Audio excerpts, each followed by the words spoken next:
Wallis, Dave, welcome to An Actor Despairs. How are you doing? I'm doing great. How are you? I'm doing so good and better now that you're here. It's 150 episodes today. And from the bottom of my heart, thank you for coming on this very special occasion. And it means so much to me.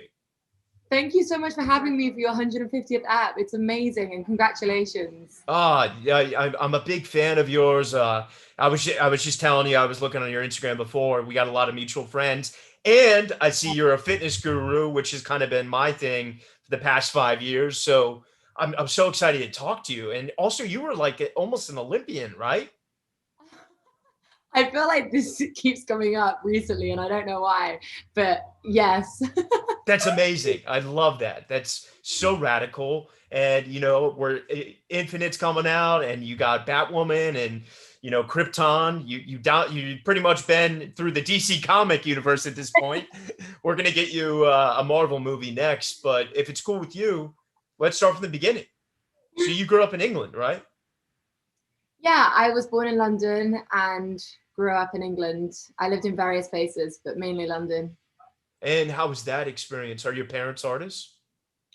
It was great. Yeah, my parents aren't artists, but they're both very creative people. And I've always kind of just been like hung around with creative circles and had that energy around me. So That's amazing. And growing up, like obviously living in London, there's the West End and there's so much incredible theater. Like, talk to me about your relationship to the arts. How did that kind of develop? yeah, I think I was looking for an outlet to just channel some energy. Like I just had so much energy and I needed a positive outlet for it. And I think it was my grandma actually that suggested to my mum, why don't you take her to a drama class? And I think when I started going to acting lessons, it was the first time I started behaving in every other area in my life. And my parents were like, this is great. And I just Oh, carried nice. That's on. so beautiful. So they were supportive. Yeah, they've always been super supportive. I've been very fortunate with that. That's amazing. I love that. And did as a child, were you ever, because like I don't know what you guys call them in England. We call them field trips here, where you go with your school to like see stuff. Did you Yeah, ever go see like plays in the West End? yeah, we did actually. And I think every single birthday present I've had for the last 10 years from my parents has been tickets to the West End. Oh, no way. That's Yeah, it's awesome. really cool. Dude, I love your parents. We got to get them on the show. That's awesome. Oh, my So great. talk to me, where did the you started doing acting? Where did the casual into the like, I really am really interested in this thing and I want to keep digging into it. Yeah, like I said, it channeled energy for me when I was younger. I had a lot of energy and it kind of got misplaced. And so I was just a lot happier with acting in my life. And I didn't realize that you could do it for a job. I did never realized. I thought it was just a hobby. And then when I started getting into my teenage years, just became more prevalent in my life. And I realized that actually my life without acting was a lot less fun, let's say. Was there a hiatus you had to do for sports or Did I ever stop acting? yeah, you said that like you realized like you had to take a break or something. Yeah, I think it was hard to balance acting with school, and the more I wanted to do it, the less education I wanted to do. Yeah. And we have GCSEs in the UK where they happen kind of when you're 15 and 16 and they take up a lot of your time. And I was doing a lot less acting in that time and I just became just like not as happy as I normally am. And I was like, oh, I've got to do this. Yeah. That's Yeah. amazing. And you did some modeling as well when you were younger, right? Yeah, I did. Was that Yeah. your first agent, so to speak? Yeah. I had a newspaper round and I was earning like, You like were you were a newsie? That's so awesome. I would kill to see footage of that. I was so grumpy, honestly. I was like a teenager and I would wear like Ugg boots and it was like And a five Peaky Blinder hat, I hope. had like a fluorescent jacket, lugging all these newspapers around my street to my neighbors. I was so angry doing it. My dad used to like just take the mickey out of me and take pictures and just laugh at me. And I realized I could make more money modeling. So I just did that. Yeah, totally. That's awesome. And, obviously I know, we spoke about Will Peltz, my friend, Yeah. getting into modeling. It's such a chaotic and crazy business. Was that experience good for you? Because I know it's not always the most positive. I know things are maybe getting better or not now, but it can be pretty brutal. It was pretty brutal, and I was the youngest in my agency for 3 years. I was with Models One, and I was the baby. I actually joined when I was 13, Wow. and the next youngest was 16. So I think, although I had to be chaperoned everywhere by one of my agents, and although they looked after me, it's such a brutal industry that it was so up and down, and there were lots of good sides and lots of bad sides. But in the end, I just decided that it wasn't for me. Were they able to at least like get you commercials for like acting? Were you doing that, or was it mainly stills? It was mainly stills and like a lot of photography campaigns. And I did say to them that I wanted an acting agent, and to be honest, the whole reason that I even wanted to get into it was because I wanted to make pocket money so that I could be able Of to course. go to my drama lessons and then save up for drama school. And that was always my motive behind it. But they, no one in the industry at that time was very supportive of crossing industries. So the fact that I wanted to be an actor wasn't taken that seriously. It's different now. You can be, Yeah. a comedian, an actor, and what, like, you can do it all now. But 10 years ago, you Yeah, well, couldn't. it was very binary. It was black or white, and that's so tough. Obviously growing up in England, there, I think the drama school, it's so rooted in Elizabethan roots. And I had an actor on talk about how he didn't go to drama school and how much he wasn't taken seriously because of that and how long it took. I'm curious for you, was the drama school something you always wanted to do? Yeah, it wasn't. But then you're right. There's this whole stigma about not being a serious actor or actress if you don't go to drama school. And I had saved up the money to go, and I wanted to go, but just before I came of age, I kind of started working already. And then it was only when I came out of my first job and I was like, I'm such a student of the universe. I love learning like new languages and instruments and always learning. And I knew I could keep learning acting, which made me want to go to drama school even Yeah. more. So I went for 3 years, and Which one, if you don't mind? I went to arts ed, but I never graduated. I got kicked out 6 weeks before the end. What? Oh, Yeah. I'm gonna have words with them after this. It wasn't them. They were great. It was the Board of Education. Yeah, oh, always is. But that's crazy. Well, talk to me, obviously, I'm sorry it didn't end on, the greatest terms, but the earlier ride, how was it? I went to drama school at NYU and I hated it and I like things. So I know it can be such an intense experience, especially because you're so young and you don't realize how young you are. Yeah, and you're suddenly in this group of people who have so much creative energy, and it creates such a safe space for it to blossom. And sometimes it's the first time you've actually had that safe place to, indulge. And it is intense. You're right. And like, even every class is intense. Even like the breath work that you do is so intense at drama school. But you learn so much. And whenever I have people ask me for acting advice, I always suggest to go to drama school, because even though you don't have to, I, by the way, have never been asked in an audition if I've been to drama school. Yeah, totally. But it's great because it just teaches you like the basics, and yeah. And you mentioned you started working. So was it difficult for you to be in drama school and maybe getting auditions at the same time? Because where I went to school, they didn't let you go to auditions, even though we all did anyway. Yeah, well, that's why I got kicked out. Oh, okay. Yeah. Classic. That's so funny.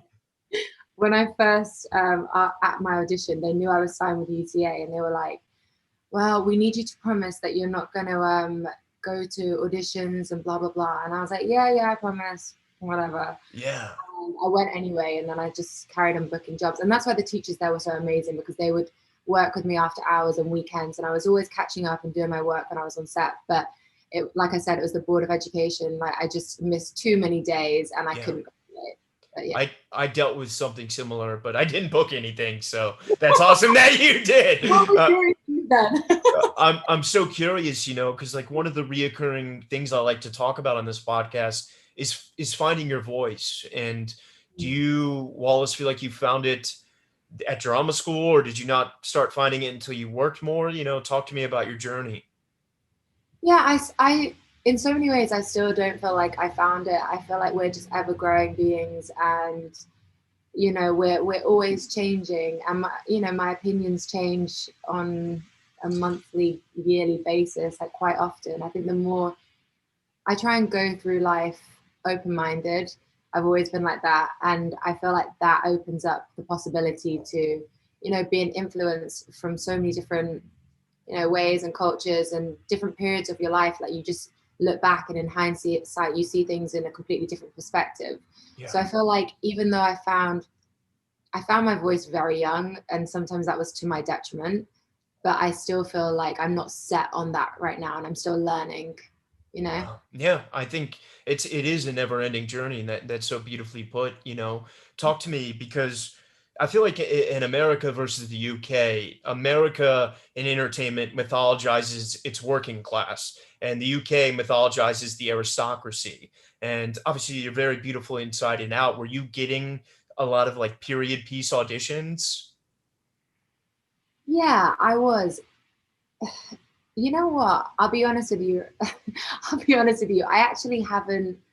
I work less in the UK than I do in the US, because Really?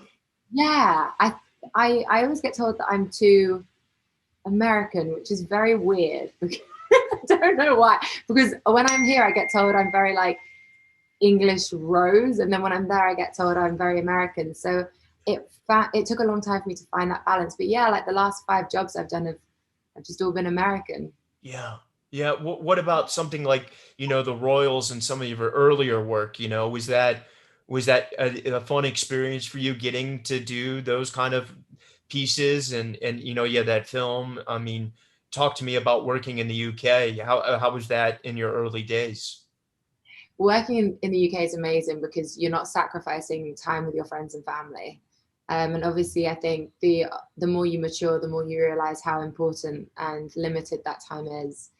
So I really appreciate, especially if something's filmed in London, because you can just stay in, your home Yeah. where your roots are, and sometimes I am a home bug, and I do like being in London.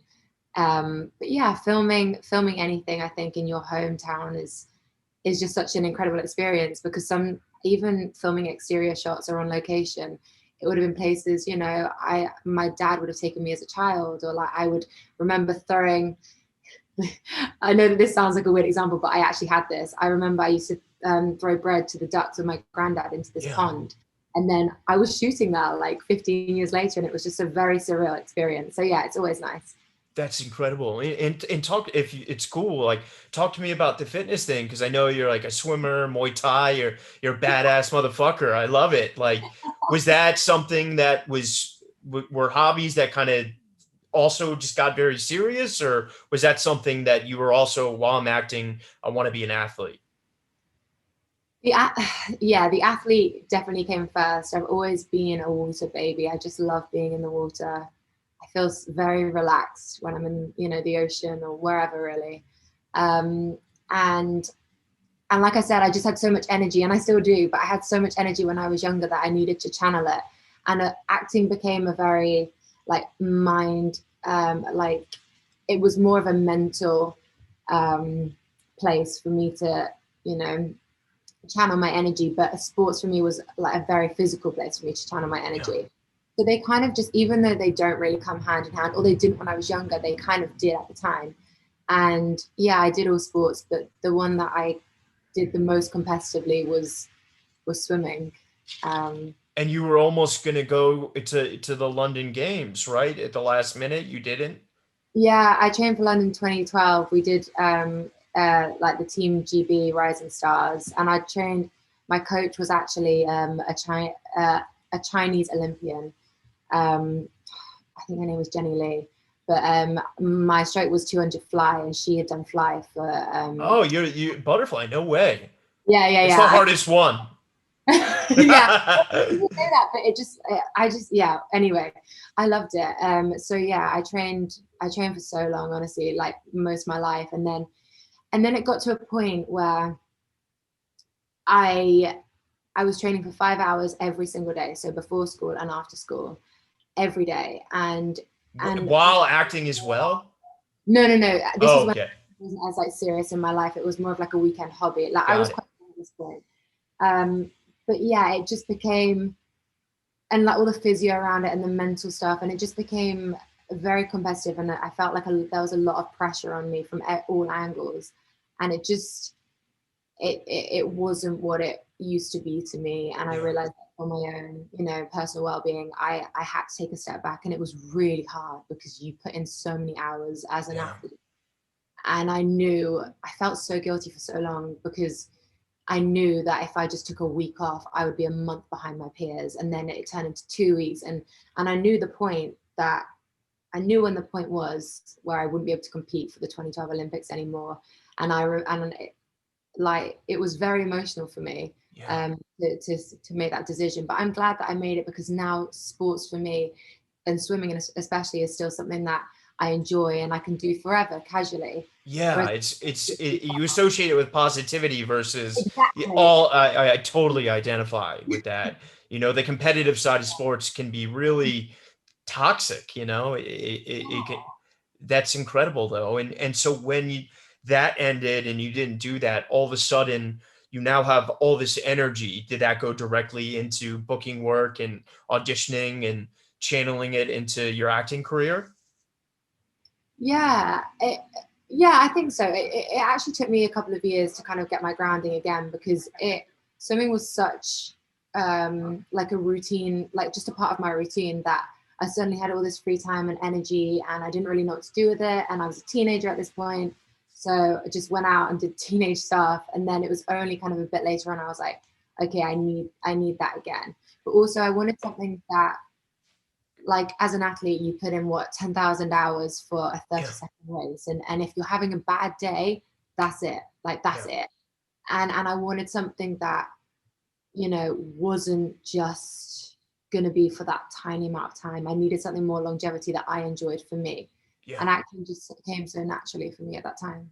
That's beautiful. And talk to me, you know, planning for your career, because obviously I've had a lot of British actors on and they're very Yeah. much happy doing, you know, the West End and their period pieces in the UK and don't really care about coming to America. And then some absolutely that's like their dream. What was your relationship to your journey and perhaps coming to the States? Was that something that was planned or that just sort of happened? It was never planned. It never was. And it actually took me a long time to kind of find my footing and the confidence to do that. But I just, as I got older, like my late teens, I realized that the British industry didn't provide the kind of roles that I wanted to do as much as the American market did. Yeah. And I realized that all the actors that I looked up to or wanted to have careers like had very America based careers. And I didn't know what else to do. I have no one in my family who's in the industry or could have Me really either. advised Yeah. me. So I just kind of followed their footsteps and hoped for the best. That's incredible moment. I mean, I really appreciate that. Did you, I mean, kind of not to make it too like hallmarky, but did you pack a suitcase and move to LA? Is that how it went down? You know, like talk to me. Um, yeah, That's awesome. you can go with that one. Okay. Dude, No, it's actually a funny story. So in a nutshell, I've always looked up to actresses like Angelina Jolie, just because they do such badass roles that I yeah. love. And it was simply a case of, I felt very limited. Like I felt like there was a limit and that there was a roof above my head in the UK, and that Being the girl next door or you know, the like the cliche roles that that girl. yeah, yeah, yeah. I just get bored, and when I get bored, I just get into trouble. So it's better for me to just not do that. Well, and also, you know, depending on it, it cannot be very fulfilling, you know? I personally didn't find it very fulfilling, and that's kind of why I knew I had to just chase this down. Anyway, so yeah, I just found out who her reps were and a few other people that I looked up to, and I basically stalked Jim Burkers, the founder of UTA, That's amazing. for ages On until, like Instagram or LinkedIn, or what were you doing? dude, everything, like literally. I respect that hustle. I love it. No, Let's talk about this. I don't know if I should talk about it. Me and Jim laugh about it now, but at the time it was, it was quite intense. Dude, you got to be your advocate, man. No shame. So I just had to, and he didn't reply to my emails or my phone calls, obviously, because hello, who am I? Yeah, yeah. And so I just packed a bag and turned up to his house.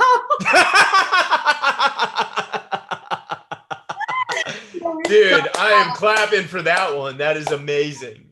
I bet Amanda's just like, stop, just don't tell that story. Yeah, it's okay. It's awesome, man. That's what you got to do. You know, I mean, Had to do obviously, not, you know, I mean, I'm not advocating that everyone show up to someone's house, but I get it, you know, and it's incredible that you did that. And was it, you know, you mentioned, you know, there was some nerves, but was it tough, you know, leaving your family behind and coming here and flying blind, not knowing how it was going to go? I mean, that's so badass, Wallace. Like, fucking, I'm so proud of you, dude. And I'm just meeting you.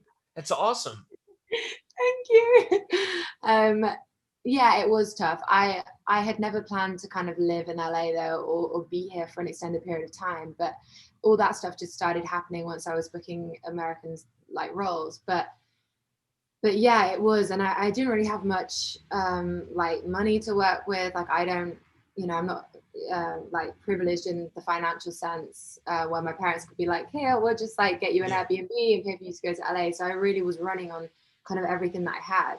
And I think when you're in that place, you don't have, like, you do have a lot to lose, but you also don't, in a way. And that's why I was so open to taking risks, because I was like, what's the worst that can happen? I can just be where I am now, right? Yeah, totally. With a restraining order from Jim. Hey, it could be worse. Could be Ryan Gosling, or, you know, it could be Angelina Jolie. Yeah. No. Once you got him, and, you know, was there a plan, like, you know, because, like, obviously we just kind of touched on it, American entertainment's so different, those femme fatales, and the more, you know, I'm sure I think would agree that there's still work to be done for the female roles in worldwide and in America, but we're getting to a better place. Did you have a dialogue about, you know, the things that you were interested in, and the shows that you liked? Yeah, we did. So it was actually crazy because he wouldn't have a meeting with me. So he put me through another agent first. And I A went, junior agent there? yeah, a junior agent there at the time. And he did kind of he took a 20-minute meeting with me in his living room. I was like, hello. And he was like, all right. He was like, I like you, but I don't have the time to really get to know you. So I'm going to arrange for you to have a meeting at UTA and da da da. So I finally went up to have my meeting at UTA, and it was really funny because when I got to reception, I was like, I have a meeting with da da da. And they were like, no, you don't, Wallis, and you don't have a meeting with Jim, so go away. I was like, no, I really Wait, do. what? That's crazy. Well, because I'd been there being like, I have a meeting with Jim. Right on Santa Monica Boulevard. I know it well. But yeah, and I had this meeting, and they were just like, who's your favorite actor? Who's your favorite actress? What's your favorite TV show they've been in? What's your favorite movie they've done? And they asked me these quick fire questions. And I don't think they expected me to be like Bryan Cranston, like Bryan Cranston, like Angelina Jolie, like all this stuff. And I just fired it back, and like your favorite director, like everything. I just knew all the answers, and it wasn't even prep. Like I knew where I was at and what I wanted. And I think they were just kind of maybe, I don't know, like just touched on that. But it still took them 9 months to sign me, because they wanted me to go away, work on my American accent, like all this stuff. So they like hip pocketed you, is the term? Yeah, they were like, listen, I was only like 18, I think, or maybe younger, I can't remember. Yeah. That they were just like, we need a certain amount of people to sign off on this, and right now we don't have that amount. So go away, send us like, keep us posted. We want you to do this and that and that. And I did everything they asked me to. And then I remember I sent them, and they were occasionally sending me auditions, and like we kind of had that relationship. And then I remember I did a tape for them, and I sent it over in an American dialect about 9 months after I'd been there. And my agent now, Jordan, he rang me up and he was like, "Hey," and I was like, "Oh," I was like, "Hello," and he was like, I remember, I think 14 people had to sign off on it or something. This was like 8 years ago. Oh, And wow. he was like, "You got 14, baby." And I was like, "Wait, what?" And I just started crying because it had been such like Oh, that touches my heart. Congratulations. Thank you. Can you say what the tape was for? Oh my goodness, I really can't remember. Can't remember. It's all good. I love it anyway. Probably about 1,000 since. Well, for the international actors listening, talk to me. What did you do? Did you work with a dialect coach? Did you watch American content? Like, what would because dialect coaches are so expensive. What was your process for developing the American accent?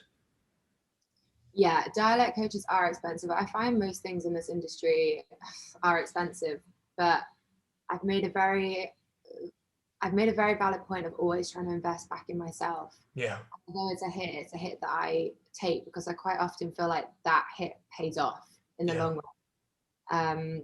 So yeah, I have a dialect coach in the UK and a dialect coach here that I work with regularly. And even on Batwoman, we went through, everything together because and we go through stuff even before like ADR, just because I feel like it's just such an important, when I see actors that, and I don't want this to come across badly, but when I see actors that don't or haven't worked on their dialect, for me, I'm just like, it just comes across lazy. Yeah, I was gonna say so lazy. I know exactly what you mean. Yeah, but I don't know. I'm not, I don't want to, but yeah. No, it's okay. I totally respect that. And then, I'm curious, were you still with an agent in the UK and getting auditions there simultaneously while in LA, or did you just focus on America? No, I was still with my agent in the UK, but my agent was a child agent because, like I said, I was a teenager. So UTA were like, "No, we need to change that," and set me up with some meetings with proper agencies, like adult agencies. And I signed with Hamilton Hodel, my agent there, Oh, and wow. had like this dream team ever since. It's been about 7 or 8 years now, so I feel very fortunate. Crushing the game. That's awesome. And what was helping you choose the work that you were getting, were you yeah, you were taking what comes. Yeah. Well, now you're going to be choosing because you're a superstar. But that's awesome. I'm glad you said that because something I love talking to actors about is like getting great writing in this business is so rare. It's Oh my it's God. It's shocking. it comes once in a lifetime. But the testament to great actors and actresses, which you are, is making shit writing great and bringing truth to it because that's nobody gets handed a Clockwork Orange. You get handed like some like DIY. I don't even I don't want to name anyone, but you know what I mean. And then okay, how do I bring truth to this? No, you're right, and I think an actor's job is to just make the words come to life. That's it's to bring the words off the page and make a character come to life. At the end of the day, that's we're not like directly saving lives here, but like it is a hard thing to do. And I think when the writing's good, it makes it so easy, and that's all you have. All you have of your character is words until you then go and you adapt that and you bring that to life. And it can be hard if the writing isn't great, What about the Royals? That was a long stint you did on that. Was that a good experience for you? Yeah, it was actually. You know what? It was actually one of the only comedy roles I've done, and she was a fun character, and the cast were great with that. And honestly, it was kind of just like a summer job. Like I did it for 3 months of the summer. Like I did it for 3 months over summer for I think 2 or 3 summers. Sorry, my dog. Wait, do you have a Shiba? I do. Guy. Literally, my dog is right here. I have a Shiba. No way. Yeah, Guy, come here. Guy. What is? Guy, come here. Come here. I'm going to have to turn it so you can see him. Oh my God, Arlo! I know. Oh my God, he's so cute. Guy, say hello. Guy. It's just like Arlo. I know. We're going to have a dog hang in LA. Yeah. That's awesome. Sorry, everyone. Sorry, Shiba love. But that's awesome. So you did that for 3 summers, you said? I think it was 3 summers. Yeah, it was great because it was just, again, it was in London. So I could still hang with my friends over summer and see my family. It wasn't too full on because it was a studio show. And the character was just so much fun to play. And I actually got a lot of input with Angie. Like it was so great to play her. And yeah, it was just a really good time, like period of my life with like my career. I just really enjoyed it. That's amazing. It's so rare to get to say that. And then did that lead into Krypton? Was that the next big thing that you did a stint on? You know what? It's so crazy because just before I booked the Royals, I hadn't worked since Jekyll and Hyde, I don't think. So it had been about a year, which as an actor is terrifying. Yeah. How did you buoy yourself during that time?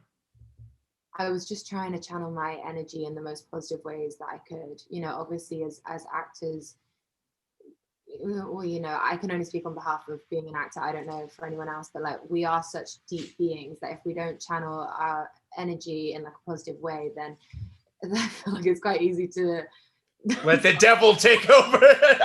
Yeah, why do you think I got a podcast? I love that. We've all been there. Yeah.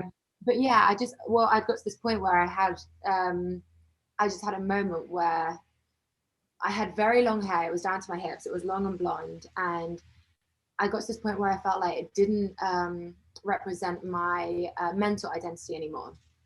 And everyone had been like, but that's who you are. You're the girl next door and you have this amazing long blonde hair and gorgeous and da-da-da. And I was just like, yeah, that's great. But I feel like... fraudulent. I just felt like, yeah, exactly. Yeah. I just feel like me. And my agent's probably going to hate me for saying this, but like I said to him, I want to cut it. I just want to cut it all off. Yeah. Like, oh, you dare. You're going to change the kind of roles you're going up for, blah, blah, blah. I won't say which one it was, but yeah, it was one of them.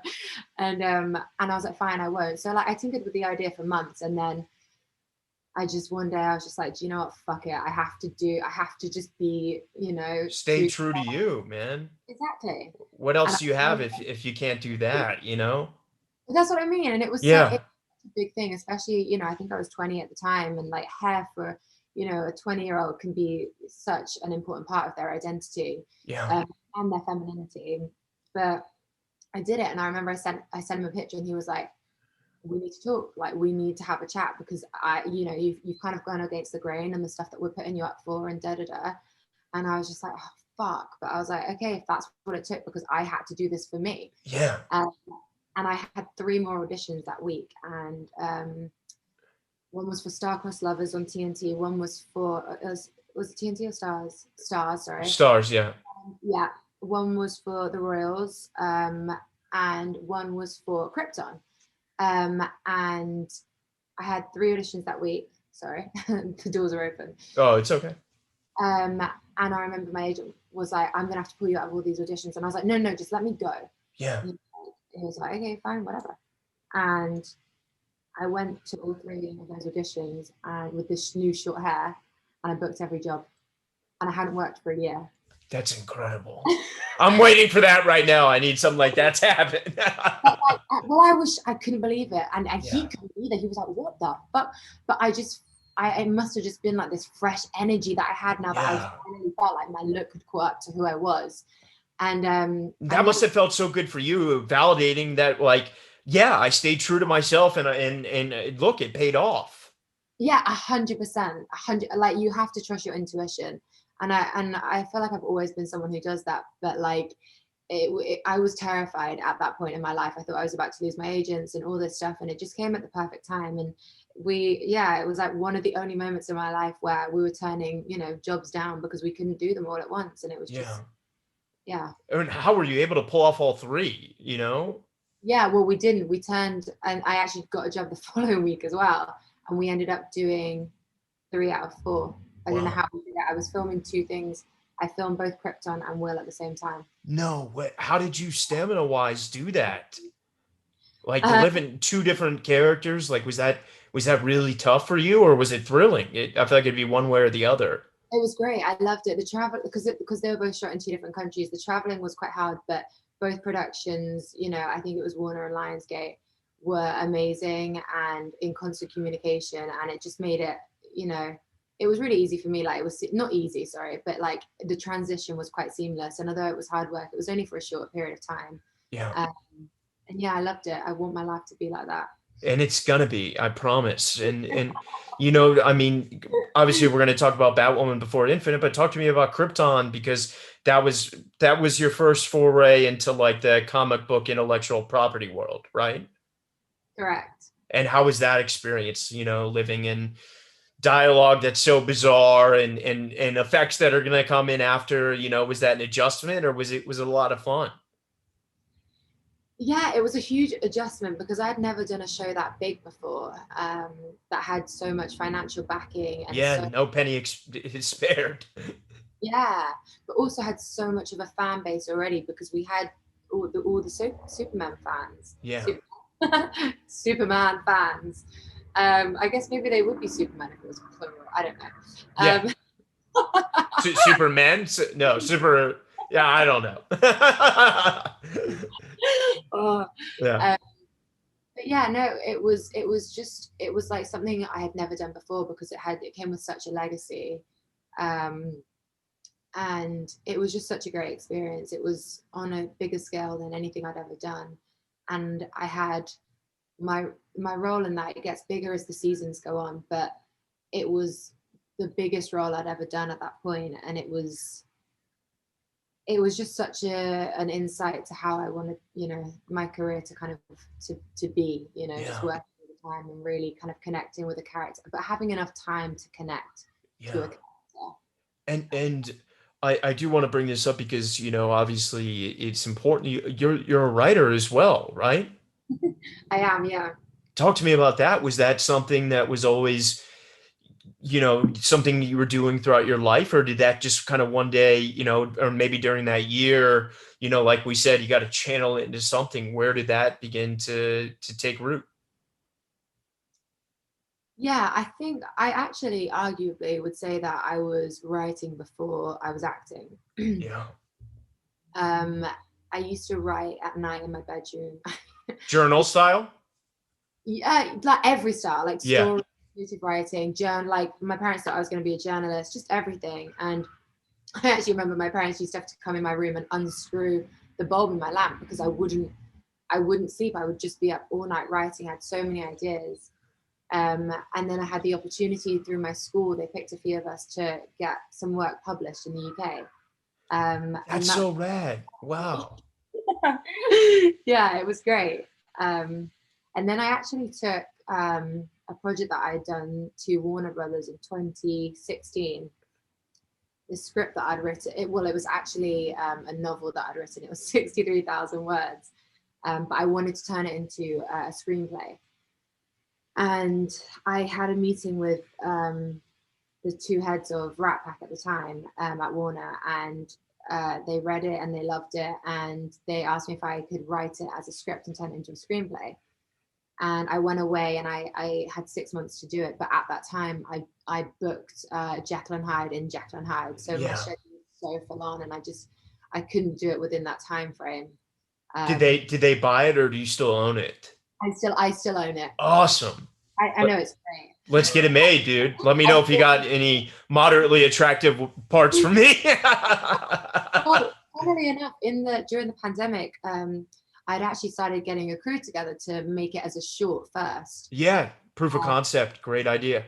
yeah, like just a budget, and we'd started doing that. But then I booked a film just before Batwoman. So again, it took me. It's weird, isn't it? Because you have all this time, and the second you devote yourself to It like all goes away. a project, you suddenly get whisked away. Yeah. Well, talk to me about Batwoman. I mean, did you know of the first season of the show? I mean, you probably must have having, auditioned for so many things. I can imagine that first season maybe came your way. I did know about it, yeah. I actually watched it because I had some friends in it. So I did watch the first season, and I really enjoyed it. And I was Yeah. like, wow, that role is so cool. Like, Yeah. Ruby's so lucky to have that opportunity. And I remember thinking, like, I hope one day I can do that and have such a cool opportunity. And also just to play like a character like Kate Kane is Yeah. such an iconic character in the comic book, his like legacy. Um, but obviously I never expected to have that role. I was just hoping for something similar. Totally. And Yeah. when that came your way, like talk to me about, they have to redevelop or, recast a character that exists, but with like a new iteration, was it something you really thought about? Because like you have to kind of bring back what this one person did, but simultaneously make it your own. Was that really tough to balance? No, I spoke with Caroline, the showrunner, beforehand, um, and I've played a recast character before, and I tried to play her like the previous actress had played her before me, and I didn't enjoy it because Yeah. hadn't made the character choices. And so I just had a frank conversation with Caroline and said that I didn't want to just copy what someone had already done, and I wanted to make Kate my own. And she completely agreed with me. She told me to kind of disregard everything that I'd seen of Kate from season one and to just do my own research. And I read season one as well because I wanted to really pick the words from the page that I could turn into something, Yeah. And it gave me the chance to make Kate my own. And I actually was speaking with Caroline, the showrunner, this morning, and she's really happy with what we did with Kate, and I'm just so happy to have that opportunity for someone to just go, here are the reins, I trust you, Yeah. what you believe is right for this character. And they were amazing, and I loved every second of it. That's so awesome. And from what I've seen, it's so great. I mean, is it cool getting to be in this like high budget action, badass, like is that everything you dreamed of and more? Yeah, it's pretty cool, I'm not gonna lie. Oh, dude, I love watching you kick ass, man. You're gonna be bigger than Angelina. I'm predicting it now. It's gonna be so great. I said it here first, so when that happens, come back. But That's very kind of you, you you honestly.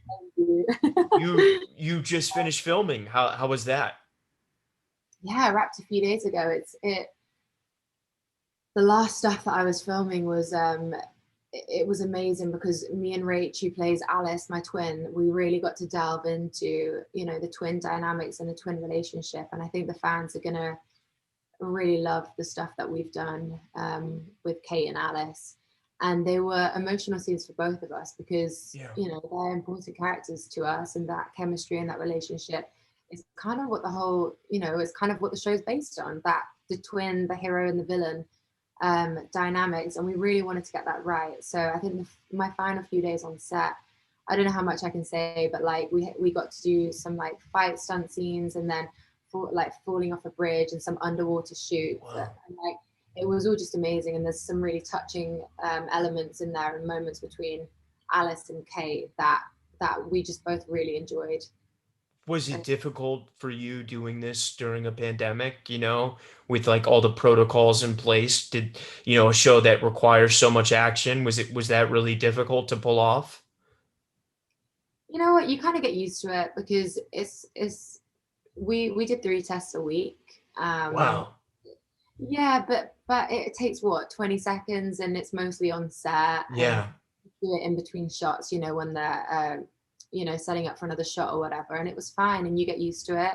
I think the only L would be like when they would have to come to your house on a Sunday night if I have a kissing scene, It tests you again. PR moment or whatever, like if they Yeah. have to do an extra test and come to your house, that's kind of the only bummer. But it's not really, is it, for what you're doing? Yeah, yeah. Well, it's amazing. I can't wait to see it. Congrats on wrapping and let's talk about Infinite. Yeah, I filmed that so long ago.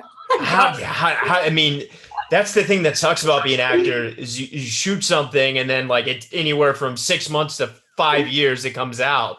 like talk to me about, working with Antoine and doing that. Speaking of no spared. Yeah, I know, right? Yeah. It was such an amazing opportunity, and Antoine's great. He actually told me that I got the role in the audition. Yeah, and I was like, ugh, I've heard this so many times. I was just like, oh, seriously, dude, like Don't blow whatever. smoke up my ass, dude. Yeah. I honestly walked out and I was just like, ugh, whatever, like, yeah. And then my agent called me and was like, yeah, so apparently you got the role and he's already told you. And I was like, wait, he was being serious. Wait. But yeah, I went in for, I think it was my second audition or a callback or something. And I went in and I'd done like a lot of research on the character, and he was like, "Are you gonna work hard?" And I was like, "Yes, sir, I am." Yeah. And he was like, "And can you bring that American accent to set?" And I was like, "Yes," and all this stuff. And he was like, "All right, if you promise me you'll work hard," he was like, "The job's yours, kid," or whatever. And I was like, it was a real like Steve Spielberg like E.T. Wow. And I was like, "Wait, what?" And was it a blast to shoot? Yeah, it was amazing. If anything, like I wish the shoot had been longer, because I mean, movies are kind of typically they have more time anyway, but I just, the cast were great and it was a great opportunity. Most of my scenes were with Chiwetel, who is just such a dreamboat, Yeah. such a giving actor to work with. And yeah, I wish we could do a second one. Knocking on wood, it will happen.